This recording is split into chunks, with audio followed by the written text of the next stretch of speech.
레위기 1장 1절.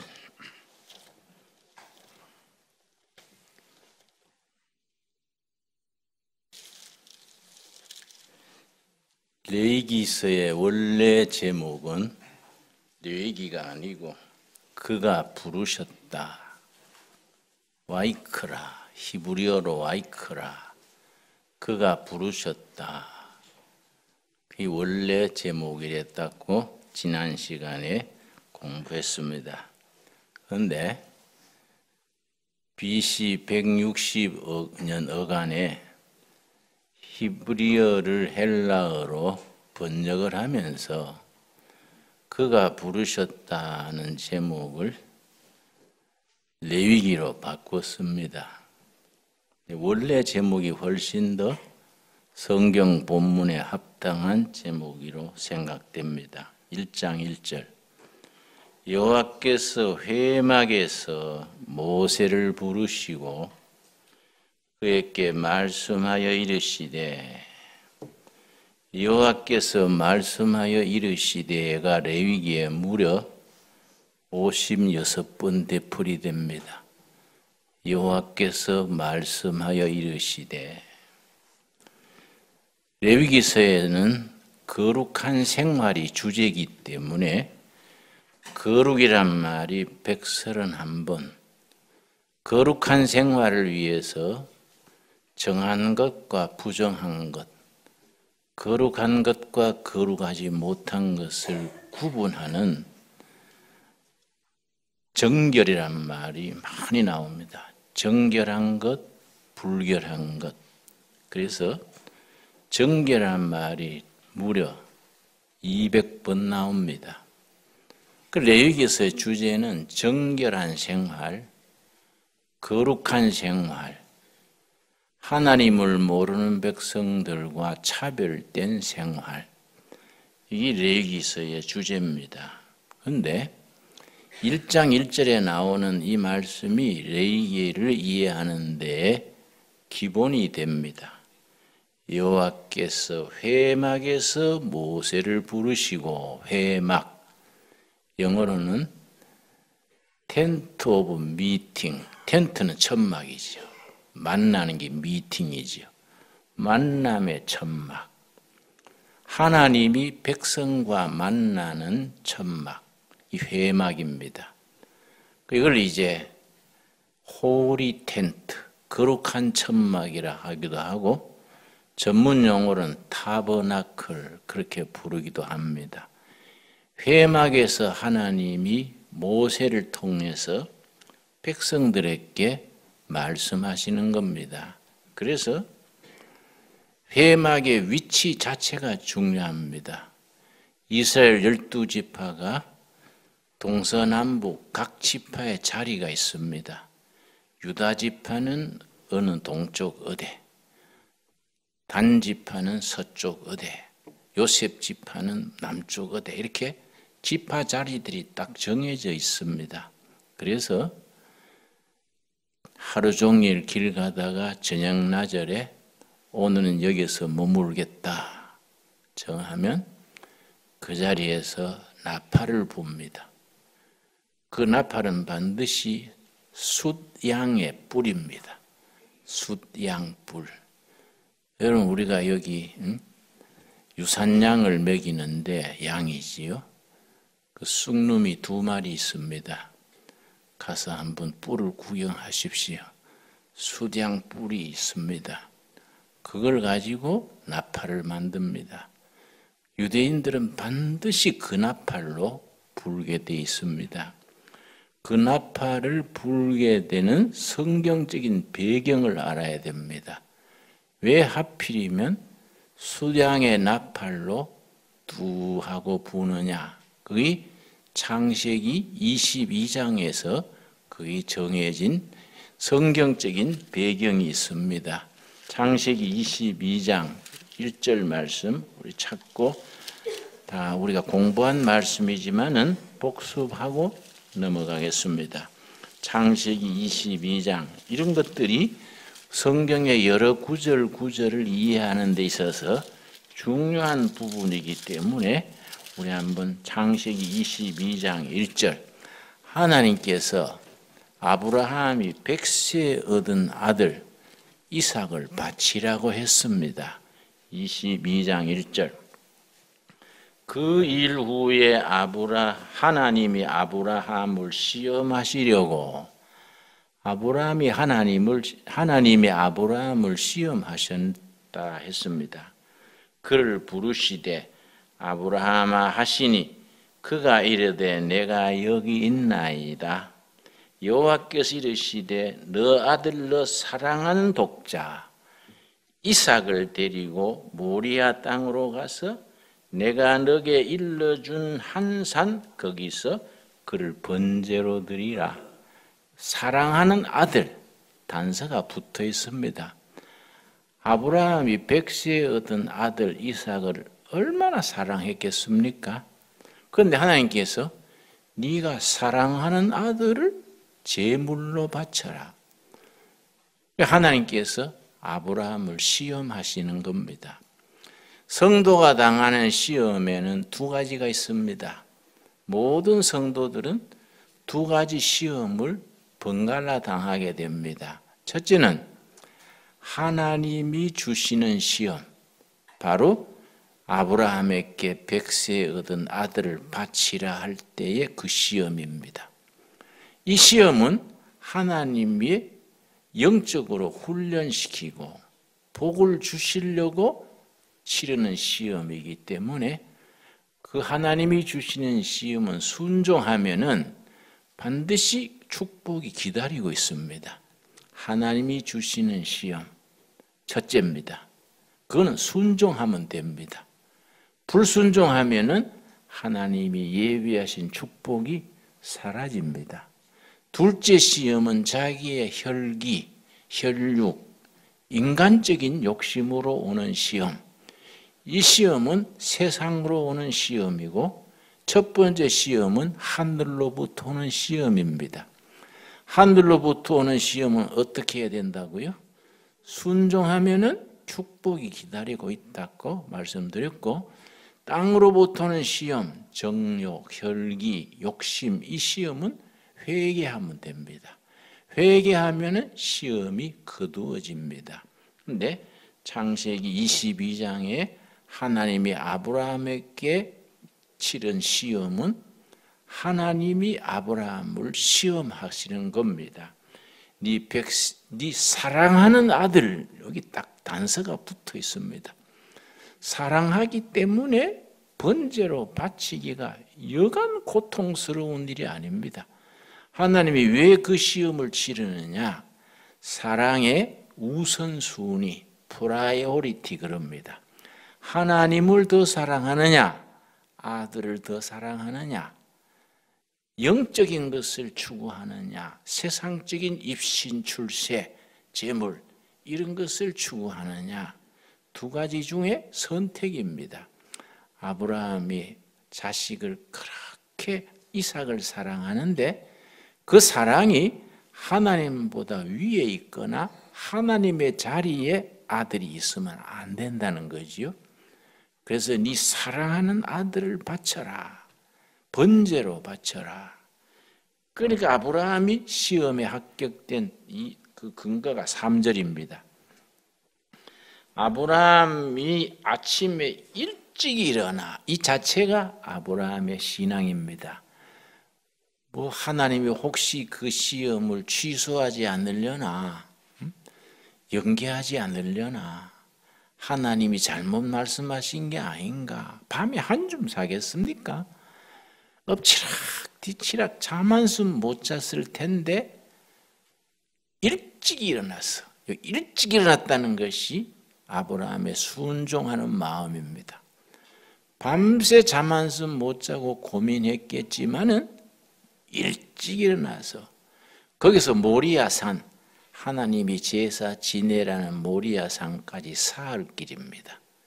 사흘길을 일찍이 나서서 양에다가 짐승에다가 장작하고 자기들 노비하고 아들 데리고 3일길을 걸어가서 모리아산에 가서 제사를 지내는데 그 산 밑에 자기의 머슴들은 머물게 했습니다.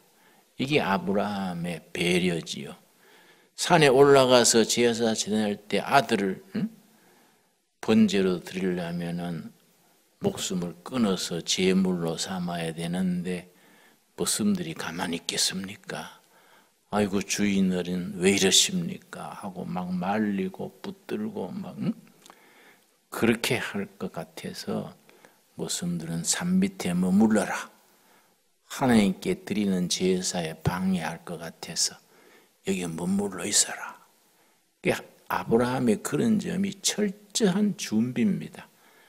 그런 걸 다 배려해서 산 밑에 머물게 하고 아들만 데리고 산에 모리아 산 위에 올라가는데 아들이 궁금해서 물었습니다. 아버지, 모리아 산에 제사로 가는데 장작도 있고 딴 건 다 있는데 제물은 없지 않습니까?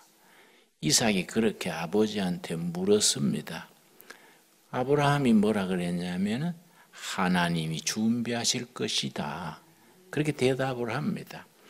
그래서 모리아산 꼭대기에 가서 아들을 묶어서 12절이죠. 12절. 창세기 2장 12절. 사자가 이르시되 그 아이에게 너 손을 대지 말라. 그에게 아무 일도 하지 말라. 너가 너 아들 너 독자까지도 내게 아끼지 아니하였으니 내가 이제야 너가 하나님을 경외하는 줄 아노라. 이 믿음의 통과가 된 겁니다. 네가 그만하면 됐다. 100세에 얻은 아들, 흔히 하는 말로 눈에 넣어도 아프지 않을 그 아들보다 내 말을 더 순종하는 거 보니 너는 그만하면 됐다. 이제야 네가 정말 나를 사랑하는 줄 알겠다. 시험에 통과가 된 겁니다. 그리고 하나님이 준비해 놓은 게 있습니다. 이게 13절이지요. 하나님께서 미리 준비하셨습니다. 아브라함이 눈을 들어 살펴본 즉 한 숫 양이 뒤에 있는데 뿔이 수풀에 걸려 있는지라 아브라함이 가서 그 숫양을 가져다가 아들을 대신하여 번제로 드렸더라. 23절이 중요한 것이 하나님이 양 한 마리가 숫양입니다. 수풀에 뿔이 걸려서 움직이지 못하고 있었습니다. 어떻게 양이 길을 잃었든지 어떻게 됐든지 수풀에 뿔이 걸려서 움직이지 못하고 있던 양이 옆에 있었습니다. 그 준비되어 있은 거지요.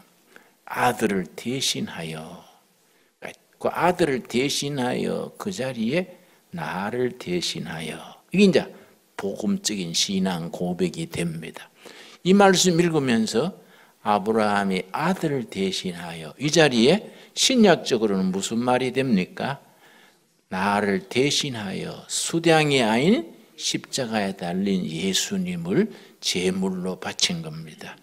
아들을 대신하여, 나를 대신하여 수풀에 뿔이 걸린 양, 신약적으로 누구를 상징하겠습니까? 십자가에 달리신 예수님. 그렇게 이제 우리가 신앙 고백으로 아멘 하는 겁니다. 아들을 대신하여 번제로 드렸더라. 아들을 대신해서 수풀에 뿔이 걸린 양, 숫양을 제물로 드린 뒤에 그 다음에 아브라함의 신앙 고백이고 이스라엘의 신앙 고백이고 지금까지 하나님을 받드는 모든 사람 우리에게 주시는 신앙 고백이 그 다음 14절에 나옵니다. 그 다음 말씀이 중요한 겁니다. 아브라함이 그 땅 이름을 뭐라 그랬습니까? 여호와 이레, 여호와 이레라 하였으므로 오늘까지 사람들이 이르기를 여호와의 산에서 준비되리라. 하나님이 먼저 준비하셨다. 하나님이 성도들에게 필요한 것, 교회에 필요한 것을 미리 그 산 모리아 산 꼭대기에 준비해 놓고 계신 겁니다. 이 여호와 이레, 여호와께서 미리 준비하셨다. 그 신앙 고백이 나오는 겁니다. 이 신앙이 참 우리들에게 중요한 것이, 그래서 이스라엘 백성들이 그 회막 가운데 우리가 세우고 12지파가 동서남북으로 딱 행진하는데 저녁나절에 머물 때는 그 숫양의 뿔, 숫양의 뿔로 만든 나팔을 부는 겁니다. 이 창세기 22장에 나오는 그 숫양의 뿔이에요. 여호와 일의 신앙이지요. 하나님이 광야길에 필요한 먹을 것, 마실 것, 잠잘 곳 다 미리 준비하셨다. 여호와 이래지요. 그래서 뚜 하고 수양불을 불면은 먼저 성막, 회막, 호리 텐트 오브 미팅, 만남의 성막을 자리를 딱 잡는 겁니다. 그러면 그 자리를 중심으로 동서남북 12지파가 딱 자리 잡는 거지요. 하룻밤을 유하고 그 다음날 아침에 또 출발할 때 먼저 양의 뿔을 뚜 하고 불면은 먼저 또 회막이 움직이는 거예요. 그 전부 자기가 매는 역할이 있습니다. 자기가 각자 역할이 있습니다. 누구는 뭘 하고 뭘 들고 전부 역할이 있어가지고 그 역할대로 움직이는 거이지요. 그게 이제 그 중심이 숫, 양, 뿔, 여호와 일의 신앙의 중심이 됩니다. 그리고 우리가 지금 우리들에게 이 신앙이 필요한 것이 여러분 가정의 일, 교회의 일, 성도들의 필요한 것을 하나님이 먼저 아시고 미리 준비하신 줄로 믿습니다. 이 여호와 이래지요. 여호와 이래. 그래서 내가 어떤 분이 나한테 내가 회사를 세우고 싶은데 회사 이름을 좀 적어주십시오. 그러길래 내가 일의 상사라고 적으라고. 일의 상사.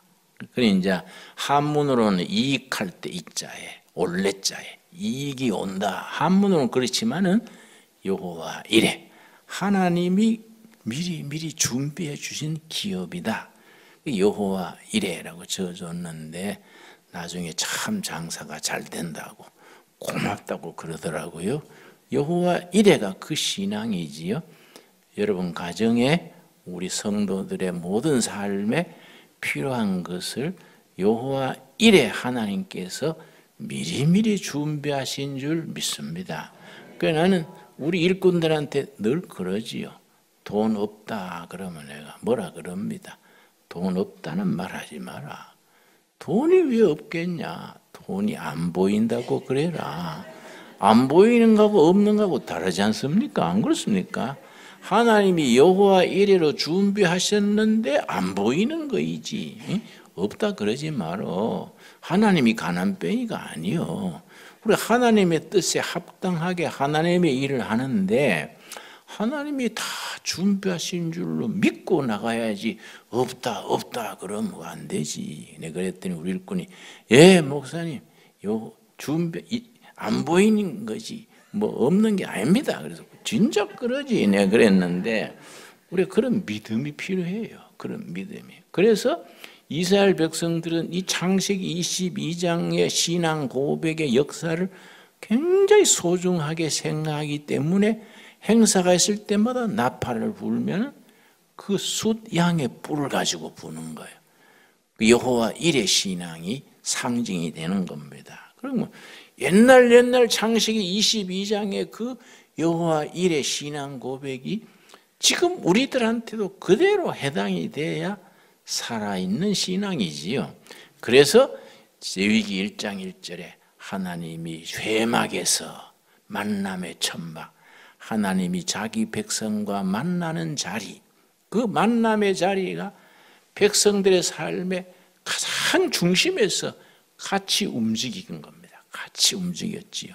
그래서 성경에 두 가지 전통이 있습니다. 그걸 신학 용어로 전승궤도 그럽니다.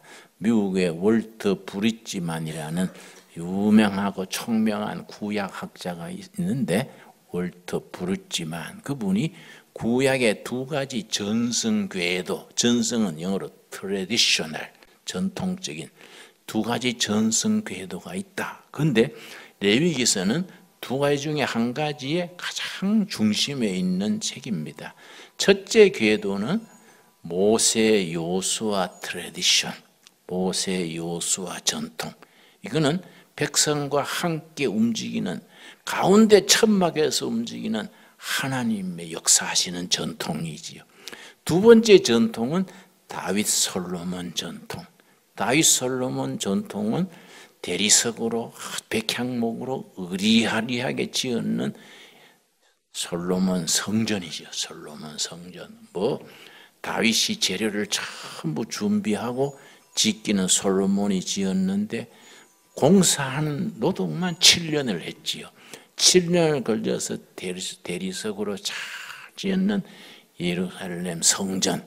이건 이제 다윗 솔로몬 전통. 이걸 제왕전성. 이 모세 여호수아 전통은 민중 전통. 밑바닥 백성들의 민초들, 바닥 백성들과 천막 치고 같이 움직이는 하나님이에요.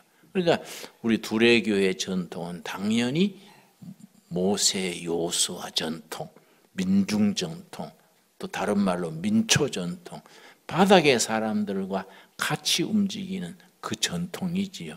그런데 주로 큰 교회들은 거의 보면은 교회를 잘 지어서 봉헌하고 아주 웅장한 성가대 빛과 번쩍하는 그 다윗 솔로몬 전통, 제왕 전통이지요. 그런데 대체로 한국 교회 전통은 다윗 솔로몬 제왕 전통을 선호합니다. 근데 우리는 반대 방향으로 나가지요. 바닥의 민초들. 그런데 한국 교회와 일본 교회가 차이가 있습니다. 일본 교회는요, 처음 선교사들이 들어와 가지고 귀족, 지식인들로 접근했습니다.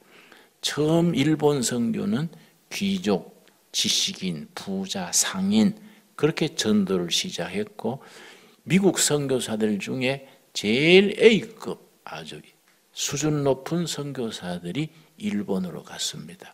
두 번째 수준 B급이 중국 선교로 가거나 인도로 갔습니다. 그때 조선은요, 후진 나라, 이건 조그만 나라고 후진 나라지요. 그래서 선교사들 중에 갈 데 없는 사람, C급이 한국으로 조선으로 온 거이지요. 그런데 이 사람들이 와가지고 뭘 잘했느냐? 완전히 밑바닥에 백청 물장수, 새우장수, 마포의 새우장수, 물장수, 이런 백정, 이런 쪽에 접근을 해가지고 바닥에서부터 선교를 했습니다. 그러니까 한국교회 원래 전통은 완전히 모세 여호수아 트래디션, 극전승 궤도지요. 민중 전통이지요. 그런데 지식인, 귀족, 부자, 상인들 접근했는 일본 교회는 힘이 약합니다. 일본은 기독교가 형편없이 약하지요.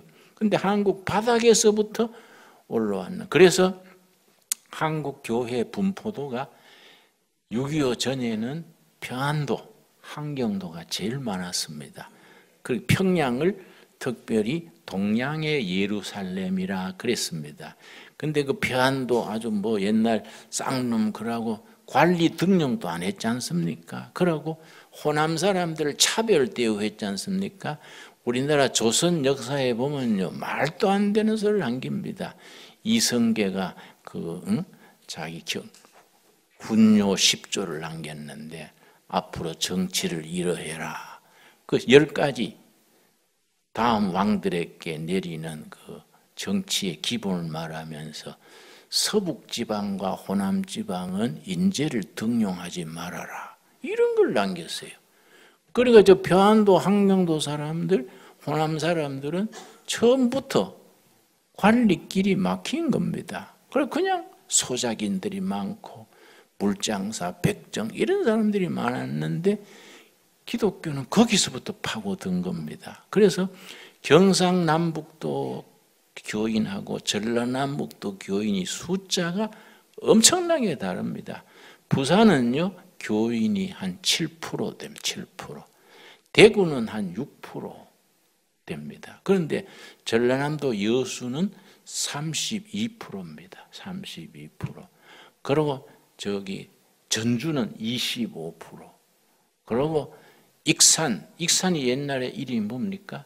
이리 쪽이 교인이 많은데요. 35%입니다. 35%. 그래서 내가 여수에 집회를 갔는데, 여수시 집회인데, 그 집회에 도지사, 국회의원, 경찰서장 집회 다 나왔어요. 다른 도시는 그런 게 잘 없거든요. 그래서 내가 어째서 이렇게 여수 집회는 지방 높은 사람들이 다 왔네요. 국회의원, 도지사, 군수, 경찰서장, 시장 다 왔어요. 그래서 웬일이지요? 그랬더니 그 장로님이 그래요. 목사님, 여수는요, 기독교인이 32%이기 때문에 교인들이 표 안 찍어주면 아무것도 당선 안 됩니다. 그래서 예배당에 나오지만은 찬송가도 까꾸로 들고 그렇게 보는 사람들도 교회 와가지고 표 때문에 오는 겁니다. 그래서 내가 웃었어요. 그만큼 기독교 세가 있는 겁니다. 그리고 전주 같은 데도요, 25%가 넘는 거예요. 전주, 전라남북도가 다 기독교인 세력이 제일 강합니다. 왜냐? 옛날에 그렇게 차별당하고 푸대접 받으면서 복음을 받아들인 거예요. 경상도 사람들은 양반인네 합시고 관의 길이 열리고 출세들 많이 하고 하니까 그 사람들은 예수를 안 믿은 거예요. 우리 할아버지만 해도 경상북도 청송산골인데 머슴 살다가 예수 믿은 거예요. 머슴 살다가. 우리 할아버지 삼형제가 한 동네에서 삼형제가 머슴이에요. 삼형제. 그러니까 내가 지난번에 고향 모처럼 갔더니 동네 할머니 날 보고 이게 누이고 머슴집 손자이라. 한 동네 삼형제가 머슴했으니까 머슴집 손자예요. 엄청 출세했더만. 그래서 아이고 할머니, 경상도에서 할매 그래. 할매 목사가 뭔 출세를 해요? 그랬더니 텔레비에 연방 나오더만. 텔레비에 많이 나오면 출세했다는 거예요. 그러니까 머슴집에 인물 났다 이거야. 근데 이게 이제 경상도는 양반들은 예수 안 믿고 공자왈 맹자왈 하고 과거 봐가지고 출세하고 하니까 복음이 별로 필요가 없는 거예요. 그러니까 경상도에는 교인 인구가 굉장히 적습니다. 호남에 비해서. 그러니까 거기는 대구, 부산은 6, 7%인데 전라남도, 전라북도는 25%에서 35%. 그러고 옛날 머슴 살던 뭔 소리야? 응? 저 방송국에서 나나? 뭔 소리야? 응? 그쪽에서는요. 밑에 할아버지가 물장사하고 백정 출신이 예수 믿어가지고 복받은 거예요. 이 사람들이 할아버지가 예수 믿었기 때문에 복받으면서 악착같이 교육시켰어요. 열심히 새우 장사해가지고 신교육 받게 하고 교회 다니면서 새벽제단 쌓고 해가지고 그 사람들이 출세해가지고 지금 손자 때가 되니까 그 사람들이 대학 총장 되고 그 사람들이 국회의원 되고. 그래서 우리나라에 4년제, 2년제 대학이 350개입니다. 너무 많아서 이제 앞으로 좀 줄여야 되겠지요. 그런데 총장의 60%가 자기 할아버지가 물장사 하던 사람, 백정하던 사람. 총장의 60%가 교회 장로 아니면 집사지요. 그리고 이사장, 대학교 병원인데 이사장의 70%가 교인들이요. 왜냐? 그 사람들 과거를 들어보면 할아버지가 완전히 바닥에서 물장사 하던 사람, 백정하던 사람, 이런 사람들이 그렇게 자손들이 복받은 거예요. 그래서 그 사람들이 신분이 상승이 된 겁니다. 그래서 우리 전국에서 교인이 제일 많은 곳이 서초구입니다. 서초구 부자 동네 아닙니까? 법원 있는 거기에, 사랑의 교회 있는 거기에. 서초구에는 교인이 42%입니다. 42%. 그러니까 아파트에 가보면 서초구는 한 집 건너 한 집씩 교회패가 붙었어요. 사랑의 교회 무슨 영락교회, 소망교회, 한 집 건너 한 집이 교인 배가 붙은 겁니다. 그 사람들이 따지고 보면은 3대 앞에 할아버지 때는 바닥에서, 밑바닥에서 예수 믿어가지고 복 받아가지고 신분이 상승이 된 거예요. 그 한국이 이만큼 이제 예수 잘 믿어가지고 복 받았는데 그 손자들이 할아버지의 정신을 받아가지고 신앙생활 잘 해야 되는데 먹고 살만 하니까 신앙을 잊어버리고 교회를 등한시하고 이렇게 하면은 이게 우리나라가 장래가 없어지지요. 예수 잘 믿어가지고 성공한 나라가 한국입니다. 한국. 그래서 아시아에서 처음 성공한 기독교가 한국의 기독교입니다. 앞으로 아시아가 우리가 제대로 된 아시아가 되려면은 한국 교회가 제 역할을 해야 되지요. 그래서 중국에서 지금 중국이 모택동 시대에 문화혁명이 있었습니다.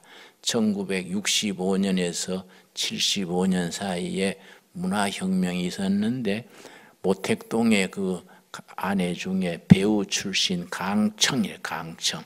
영화 배우 출신이 모택동 아내를 했는데 그 4인방, 문화혁명 4인방이라 그래요. 이 4인방이요 10년간 중국을 문화혁명으로 휘두르면서 예배당을 전부 접수해가지고 창고로 만들고 예배당을 목사를 고문해서 죽이고 예수 믿는 사람 감옥 놓고 10년간 그렇게 했습니다. 그래서 문화혁명이 끝날 때에 그 미국의 신문 기자가 중국을 방문해가지고 강청, 모택동의 아내 강청을 만났지요. 강청을 만났더니 뭐라 하냐 하면은 강청이요. 지금 우리 중국 땅에는 예수 믿는 사람이로거는 한 사람도 없다. 아주 공식적으로 말했습니다. 한 사람. 그게 인간의 소리지요. 강청이 그렇게 말할 때 뭐냐? 저 중국 중부 이쪽에서 밑바닥에서 성령 운동이 일어난 거예요. 바닥에서. 그래서 논둑에서 골방에서 바위 밑에서 성령 운동이 일어나가지고 막 역사가 일어난 거예요. 그래서 성경이 없어가지고 성경 한 장 가지고 온 동네가 같이 읽고 이렇게 해서 그 밑에서 기독교가 일어난 거예요. 그래서 그때 그 문화혁명 때의 지하 부흥이 성령 역사가 굉장했습니다. 평신도들끼리 안수하면 병자가 낫고 방언 역사가 있고 막 성령 충만해지고 위에서는 몰랐던 거예요. 문화혁명의 기독교는 전부 몰살했다 했는데 문화혁명이 끝나고요. 등소평이 개방경책을 딱 하고 나니까 밑바닥에서 교인들이 막 불티같이 일어난 거예요. 그래서 지금은 중국 교인이 1억이 넘습니다. 1억이 넘는데 내가 중국 교회 지도자들 만나서 얘기해 보니까 2040 계획이 있어요. 2040 중국 교인들이 모여가지고 계획을 세운 거예요. 중국 교회의 선교 목표 2040년에는 중국 인구의 30%를 교인으로 만든다. 2040년까지. 이 중국 교회 지도자들의 포부요. 13억 인구의 30%면 엄청난 거지요. 중국 교회 지도자들은 완전히 바닥에서 그렇게 핍박받으면서 그렇게 기독교가 자란 거예요. 처음에는 농촌에서 논바닥에서 막 나무 밑에 숨어서 예배 받는데 지금은 그 교인들이 자라가려고 지금은 지식인들이 또 상인들이 부자들이 복음을 받아들이기 시작하는 거지요.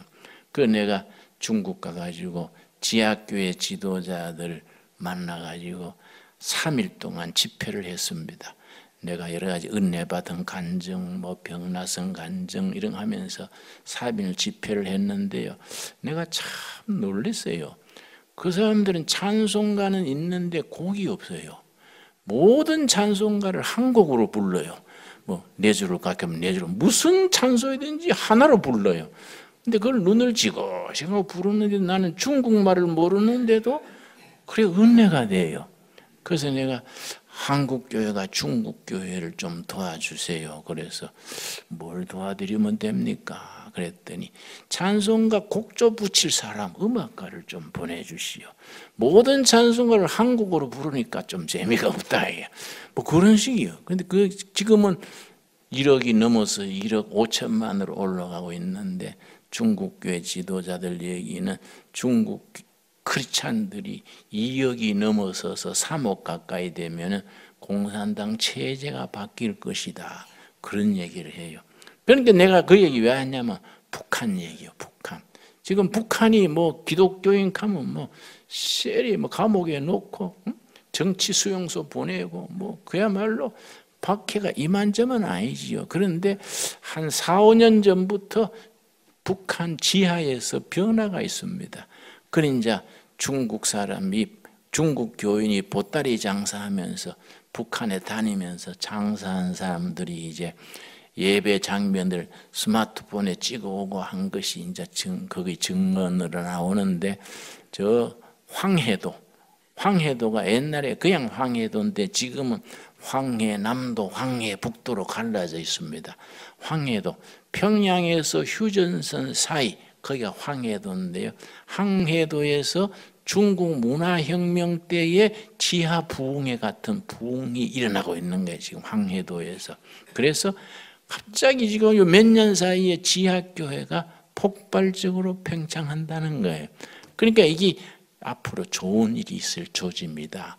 중국 역사를 보면 그런 역사가 있은 뒤에 중국이 개방이 돼가지고 중국 교회가 불티처럼 일어났다 이거지요. 우리 북한에도 그런 역사가 되풀이 일어날 줄로 믿습니다. 그런 얘기를 하는 거예요. 그러니까 우리가 이 북한 문제 지금 뭐 핵 문제 때문에 막 시끄럽고 세계가 뭐 북한 핵 때문에 얘기하지요. 이런 혼란이 우리가 영적으로 생각을 하면은 우리가 정말 통일을 앞당기고 하나님의 역사가 우리 한반도에서 일어날 좋은 조짐이라는 것을 우리가 역발상을 해야 돼요. 이런 혼란과 어려움 중에서 하나님의 역사가 일어날 수 있다. 그런 신앙을 가져야 되지요. 그러니까 한국교회는 지금 뭐 예수 믿어가 잘 살아가지고 총장도 되고 뭐 병원 이사장도 되고 국회의원도 되고 우리나라 국회의원이 300명입니다. 300명 중에 122명이 개신교 신자입니다. 천주교 신자는 90명이고요. 불교 신자는 41명입니다.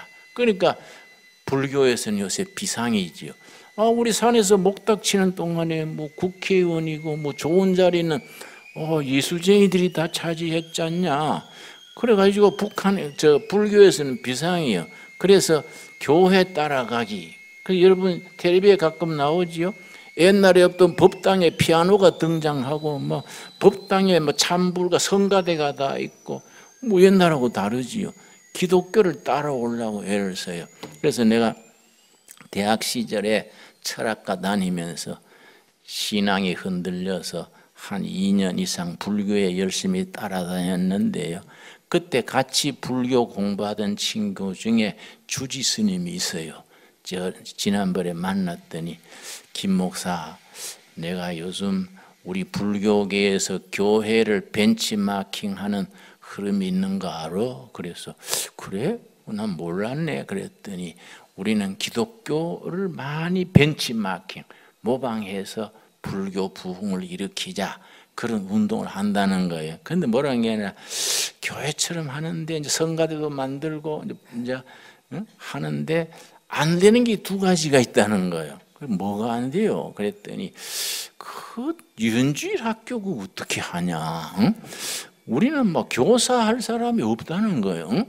교회에서는 월급을 많이 줘서 하나 어떻게 하냐 그래서 아니 평신도들이 다 자발적으로 하는 거이지 월급 받는 유인주일 교사는 없어. 그랬더니 그래 우리는 불교에서도 유인주일 학교처럼 하는데 선생할 사람이 없어가지고 안 된다는 거예요.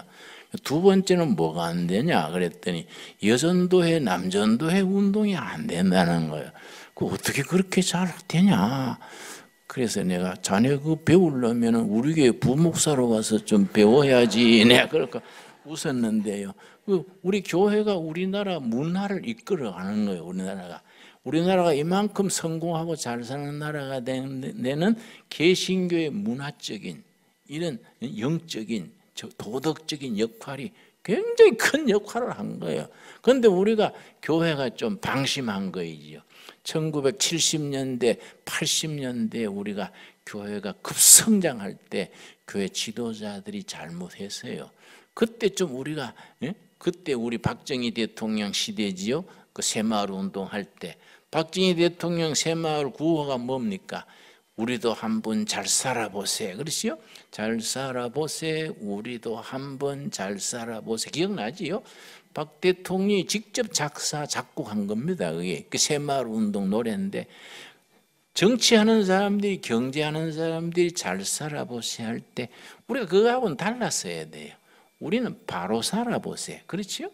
기독교 신앙은 바로 사는 거지 잘 사는 건 아니지 않습니까? 잘 사는 거는 부자 되고 출세하자는 거이고 바로 살자는 것은 성경적으로 살자는 거이지요. 성경은 바로 사는 것을 가르치지 잘 사는 걸 가르치는 아니지요. 레위기가 왜 중요하냐?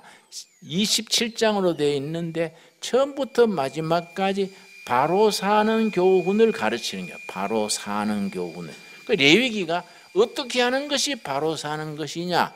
거룩한 생활은 뭐이냐? 우리가 차별된 생활은 뭐이냐? 이게 레위기에서의 주제지요. 바로 사는 생활. 그러니까 출애굽기는 바로 믿는 거죠. 바로 믿는 거. 구속신앙. 레위기는 바른 신앙, 거룩한 생활. 바로 살기 위해서 레위기 다음에 뭔 책입니까? 민수기는 어떻게 훈련을 받아야 바로 사느냐? 민수기는 훈련이지요. 민수기 다음에 신명기가 나오지 않습니까? 신명기는 바로 사고 성경대로 살아가지고 무슨 복을 받느냐? 신명기는 축복의 내용이지요. 그래서 신명기는 모세가 3번 설교한 내용이 신명기인데 가나안 땅에 들어가서 하나님이 복을 줄 것이다. 안식과 축복이죠. 안식과 축복을 누리려면은 가나안 땅에서 어떻게 살아라. 이 신명기의 축복의 내용이거든요. 그래서 축복의 내용을 가장 아주 강하게 쓴 책이 신명기 8장 9장입니다. 나는 우리 교인들이 신명기 8장 9장에 있는 하나님이 주신 허락하신 축복을 교인들이 다 누릴 수 있게 되기를 바랍니다. 신명기 7장 12절에서 15절 사이에 하나님께서 자기 백성들에게 약속하신 4가지 축복이 있습니다. 이걸 사중 축복 그래요. 사중 축복. 2중 3중 그러지요. 하나님이 자기 백성들에게 복을 주시기를 원하시는데 이 4가지 축복이요. 사중 축복. 우리 두레교인들이 다 우리 모세 여호수아 전통으로 민중 전통 아닙니까? 우리 뭐 크게 부자도 없고 잘난 사람도 없고 다 서민 대중 아닙니까? 안 그렇습니까? 우리가 그냥 바닥에서 살아가는 일반 대중 서민들인데 우리는 철저하게 모세 여호수아 전통, 회막 전통이지요. 회막 속에 백성들과 40년 광야길을 같이 움직인 하나님이 우리 하나님 아닙니까? 우리가 뭐 돌로 지은 좋은 건물에 할렐루야 받드는 하나님이 아니지 않습니까? 그런데 우리에게 하나님이 우리 삶 속에서 같이 사시면서 만남의 천막, 회막에 머무시면서 우리하고 만나시고 대화하시고 축복하시고 잘못된 건 용서하시고 품어주시고 그 하나님이거든요. 우리에게 주시는 사중 축복 7장 12절 말씀. 너희가 이 모든 법들을 듣고 지켜 행하면, 말씀대로 지켜 행하면, 율법을 지키고 규례를 지키고 순종하면 너 하나님 여호와께서 너 조상들에게 맹세하신 언약을 지켜 너에게 인애를 베푸실 것이라. 하나님의 자비의 손길을 베푸셔서 축복을 하시는데 13절 곧 너를 사랑하시고 그 다음 뭡니까? 복을 주사. 하나님 우리에게 복을 주시려고 작정을 하신 거예요. 축복하시려고 작정하는데 축복하기 전에 훈련을 받아라. 그래서 신명기 앞에 무슨 책이 나옵니까? 민수기, 광야 40년의 훈련이지요. 훈련의 중심이 누가 있었습니까? 회막, 만남의 천막에 하나님이 함께 하시면서 훈련을 시킨 거이지요. 그게 만나시고 대화하신 내용이 레위기, 만남의 천막, 레위기에서 하나님이 말씀하신 얘기다. 그래서 레위기에서 여호와께서 말씀하시되 59번이나 나온다는 거이죠. 일일이 그렇게 말씀하시면서 거룩한 생활은 이런 것이다, 자상하게 일러주신 거이지요. 그런데 그 복을 주시는 내용이 네 가지인데 뭐냐? 13절 다시 읽습니다. 곧 너를 사랑하시고 복을 주사 너를 번성하게 하시되 너게 주리라고 너 조상들에게 맹세하신 땅에서, 첫째가 뭡니까? 너 소생의 끝내를 베푸시며, 첫째가 자식 축복입니다. 자식 축복, 첫째가 자식 축복. 자식이 제 것이라고 하나님 알고 그 가문에서 신앙이 대대로 이어가는 자식 축복이지요. 자, 첫째가 소생에게 은혜를 베푸시며 자식 축복. 둘째가 내 토지 소산과 곡식과 포도주와 기름을 풍성하게 하시고, 토지 소산의 축복, 농업의 축복이죠. 토지 소산의 축복이 두 번째 축복이지요. 세 번째 뭡니까? 소와 양을 번식하게 하시리니 가축대의 축복이지요. 그 다음 네 번째 15절 말씀, 여호와께서 또 모든 질병을 너에게서 멀리 하사, 건강의 축복이지요. 네 가지 여러분 꼭 마음에 새깁시다. 첫째 무슨 축복입니까? 자식 축복. 두 번째 뭡니까? 토지 소산의 축복. 세 번째 뭡니까? 가축대의 축복. 그렇지요? 네 번째 뭡니까? 건강의 축복. 이 네 가지 축복을 여러분 골고루 받으시기를 바랍니다. 그런데 이 네 가지 축복을 그냥 뭐 예수 믿고 성령 받았다고 턱 주는 게 아니다. 네 가지 축복을 주는 하나님의 과정이 있다. 과정을 8장 신명기 8장에서 그 네 가지 축복을 어떤 절차를 거쳐서 주시느냐, 이게 8장 1절이죠. 8장 1절. 그래서 성경이 전체 연결이 돼가지고 그 뜻을 자세히 알아야 되지, 이게 대충 알면은 이 연결이 안 돼가지고 은혜가 깊이 들어가지를 못하는 겁니다. 8장에 그 네 가지 축복을 주시는데 어떻게 주시느냐 하면은 8장 1절, 내가 오늘 명하는 모든 명령을 너희는 지켜 행하라.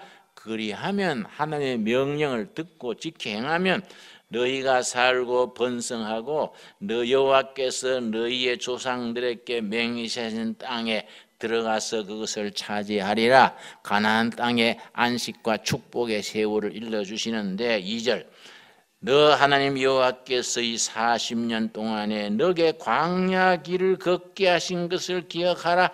이는 너를 뭡니까? 낮추시며, 여기 아주 요자입니다. 낮추시며, 여기 하나님이 실패하게 하고 하나님이 건강 뺏어버리고 하나님이 망가뜨리는 겁니다. 왜냐? 영적으로 깨닫게 하려고. 하나님이 사업이 망하게 하시고 욥에게 그랬듯이 하나님이 건강 뺏어버리고 하나님이 자존심 상하게 하시고 낮추시는 거예요. 하나님이 그렇게 하는 걸 누가, 멀쩡하던 아들이 엉뚱한 짓 하고, 하나님이 그걸 영적으로 받아들여야 되는 겁니다. 낮추시고, 그 다음 뭡니까? 너를 뭐하사? 시험, 훈련, 하나님이 훈련시키는 거지요. 이스라엘 백성을 40년간 광야에서 훈련시켰듯이 훈련시켜서 너 마음이 어떠한지, 명령을 지키는지 지키지 않는지 알려 하심이라. 하나님이 우리를 테스트하는 거예요. 하나님의 뜻을 앞세우는지 세상 것을 먼저 쫓는지 이걸 알아보려고 뒤집어 놓고 망하게 하고 자존심 상하고 그런 일을 당하게 하세요. 낮추시고 시험하시는 거죠. 그렇게 해가지고 뭘 하나님이 원하시느냐? 3절이죠. 3절, 너를 낮추시며 너를 줄이게 하시며 또 너도 알지 못하며 너 조상들도 알지 못하던 만나를 너게 먹이신 것은 사람이 뭡니까? 떡으로만 사는 것이 아니요 여호와의 입에서 나오는 모든 말씀으로 사는 줄을 너가 알게 하려 하심이니라. 하나님의 입에서 나오는 말씀으로 살아야 되지. 떡은 경제지요. 세상 부귀 영화. 떡은 세상 것이요. 세상 것으로 사는 게 아니다. 먼저 뭐가 있어야 된다는 겁니까? 하나님의 말씀이 먼저 있고 말씀 위에 은혜 위에 참 신앙 위에 경제가 서고 세상 출세가 서야지. 이거 없이 너희가 사업 잘 때 봐라. 신앙 떨어먹고 돈 보따리 안고 산다고 되냐 이게. 사람이 떡으로만 사는 것이 아니다. 하나님의 말씀 위에 떡 경제가 있어야 되는 것을 알게 해주려고 길을 막아놓고 부도가 나게 하고 건강이 망가지고 시험을 당하고 그렇게 해서 마침내죠. 16절입니다. 16절 8장 16절이 결론인 겁니다. 하나님의 때가 되면 축복은 당연히 주신다. 이게 16절입니다. 너 조상들도 알지 못하던 만나를 광야에서 너게 먹이셨나니 이는 다 너를 뭡니까? 낮추시며. 여러분 다 이해하셨지요? 낮추시며 너를 두 번째 뭡니까? 시험하사 마침내 너게 복을 주려 하심이었느니라. 하나님의 목표는 복 주는 거는데 복 받을 수 있는 영적 수준, 말씀 위에 경제, 세상께 있게 하는 그 수준이 되면 마침내 복을 주신다. 그 여러분이 가정에 빚지고 힘들고 될 듯 말 듯 안 되고 그렇지 않습니까? 깨달아야 돼요. 하나님이 보시기에 우리가 아직 마침내가 안 됐구나. 우리가 순종하고 하나님의 뜻을 잘 분별하면 하나님이 마침내 주실 줄로 믿습니다. 이런 믿음을 가져야 돼. 그게 여호와 이레. 하나님은 축복을 준비해 놓고 계시는 겁니다. 축복해 놓고 계시는데 그냥 턱 주는 게 아닌데 마침내 그 인내하고 순종하고 절제하고 그래서 마침내 주시는 복. 그 마침내 주시는 복에 이를 때까지 자기의 거룩한 삶, 성화 거룩한 삶이 있어야 돼. 이 레위기의 주제예요. 성화. 어떻게 하면 하나님의 뜻에 맞는 거룩한 생활을 살 것이냐, 이 레위기의 주제라는 것을 꼭 이해하시기 바랍니다. 오늘 거기까지 기도하겠습니다. 주님 은혜를 감사드립니다. 우리에게 마침내 복을 주시고 하나님의 안식과 축복의 땅으로 인도하시는 하나님의 뜻을 믿습니다.